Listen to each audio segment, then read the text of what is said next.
வாரத்துக்கு 7 நாட்கள் என்ற கணக்கு எப்படி கணக்கிடப்படுகிறது தெரியுமா? பூமி சூரியனை சுற்றி வருவதை வைத்து ஒரு வருடம் கணக்கிடப்படுகிறது.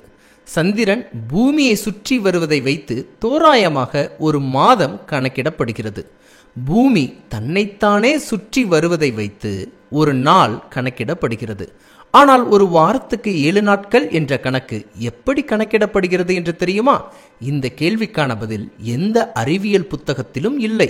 ஆனால் கிறிஸ்தவர்கள் தங்கள் நம்பிக்கையாக கருதும் பரிசுத்த வேதாகமத்தில் 6 நாளைக்குள்ளே கர்த்தர் வானத்தையும் பூமியையும் உண்டாக்கி 7ஆம் நாளிலே ஓய்ந்திருந்து பூரித்தார் என்று எழுதப்பட்டிருக்கிறது.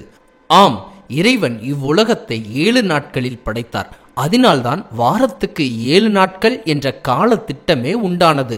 இதனை இவ்வுலகத்தின் மிகவும் பழமையான புத்தகமாகிய பரிசுத்த வேதாகமத்தில் குறிப்பிடப்பட்டுள்ளது. ஆச்சரியம்தானே?